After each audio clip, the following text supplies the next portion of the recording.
At a cabin trip with GF, Hannah, friend of mine, Fred, and his GF, Ingrid, during the summer holiday. It's about an hour walk from GF's hometown, so not completely in the wilderness, but it's still away from civilization, and it has mobile reception.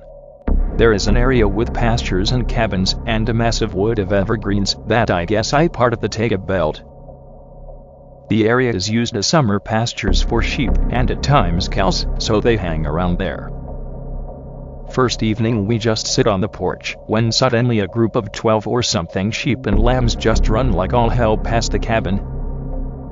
There are no predators in the area besides foxes, so it was a bit weird, but sheep are stupid and easily spooked, so we don't really think much about it. That night I had drank one too many beers, so I have to get up and take a piss at around 3 a.m. This is in Norway, so it never really gets dark during the summer. Pissing when I hear a really fudged up sound. It sounded almost like a wolf howl, but also like someone getting their nails pulled out with pliers.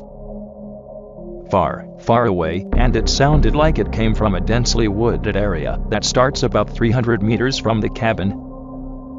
Nope, as hard as I never have done in my life, and get my ass back inside. No more sleep for me that night.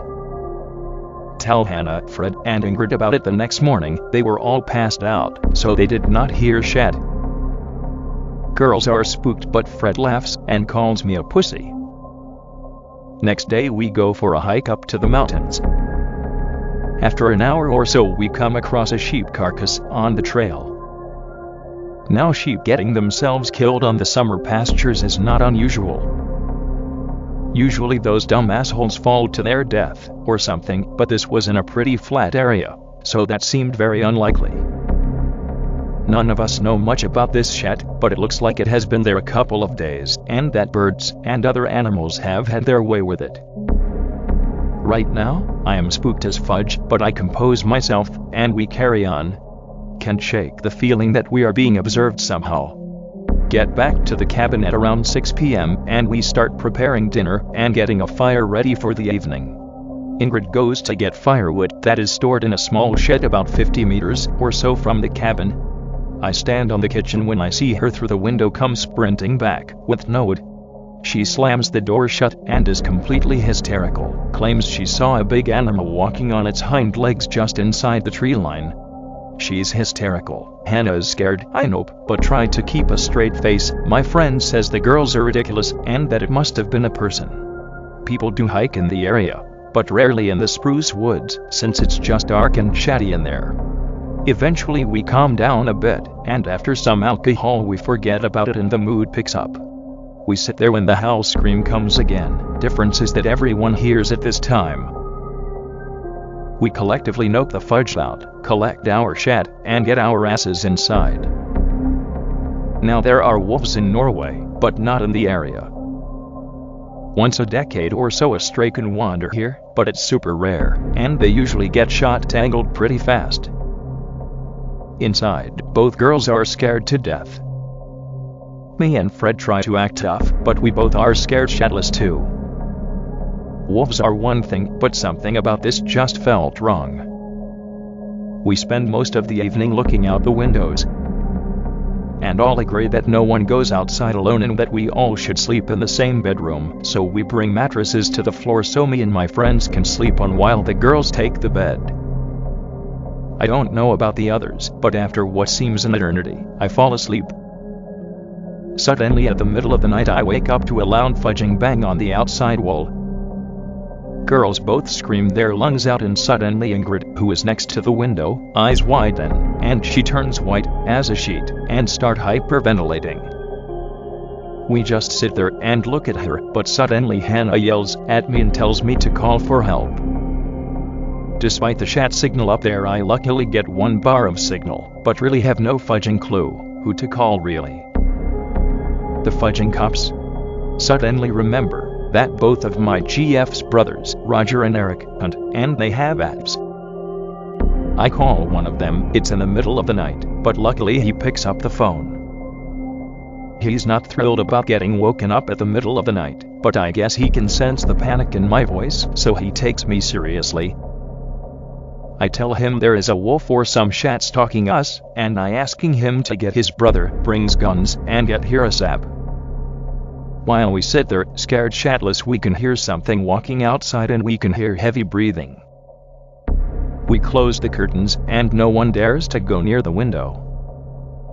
Ingrid is still white as paper, and can't say a word. 15 minutes or so later, we hear engines and GF's brothers arrive with rifles on their backs. They are not too happy, but once they see us, and especially Ingrid, they take us seriously. There is no way we can fit 6 grown people on one F, so we decide that we wait until morning before we go back down. We tell them about everything. They look at each other, but does not say anything. When we are done, Roger tells us that if there really is a wolf in the area, they first need to get permission from the authorities to assemble a hunting party and shoot it. Because if you don't, you risk some serious jail time unless you kill it in self-defense.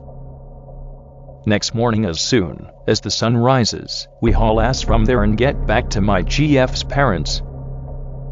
Not much drama there, and we felt much safer when we had people with guns there.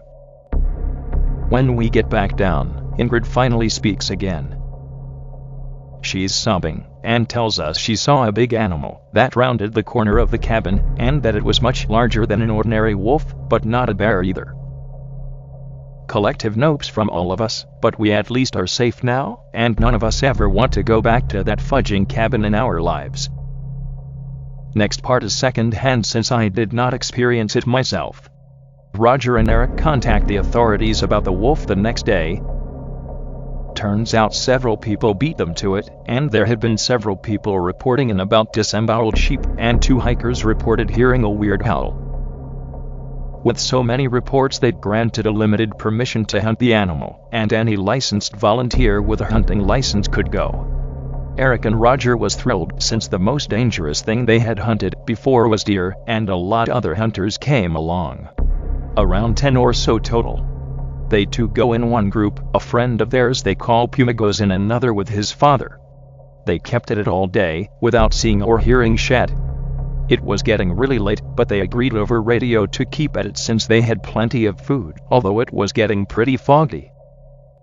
Eric and Roger don't see anything, but at around 11 p.m. they heard the howl far away from where they were, and both of them agree it did sound fudged up in some way. They did have Puma on radio, and he was about 5 kilometers or from where they were. And he said the howl was quite close. This is what Puma told Eric and Roger, which they have told me. He never talks about it unless he drinks, and they say he usually tears up and he has not been the same since, so this is second hand of second hand. Puma and his father was walking in those spruce woods next to the cabin when they heard the howl. He said it had to be less than a km away and his blood froze to ice, because it was no fudging way that was a wolf, he claimed. He shoulders his rifle and looks through the scope. He says he thinks he saw something walk on 2 legs, but he can't be sure since he does not have a clearless. He said he almost shat his pants then and there, but they radio the other hunters and ask for backup. Most of them are too far away to get there in a reasonable amount of time, but one group is quite close. He says, as they are walking towards the other group, and they are within earshot, he hears another sound. This time it sounds like a man screaming, and it's loud as all hell. They run towards the other group, don't knowing what to think, and they meet up. Everyone heard it, but it was none of them. They meet up, 5 grown-ass men, and everyone is freaking the fudge out. One of the other hunter claimed he saw a hairy guy with yellow eyes through his binoculars, but the others would not believe him since that was fudging nuts. They all agree to get the hell out of there. After 10 minutes or so they get out of the spruce woods, and Puma swears he hears a fudged-up laugh, almost like a hyena, when they get out of the woods. That's all I know about it. Roger and Eric still hunt in the area, but they both say they are more a guard now. Puma flat out refuses to go back.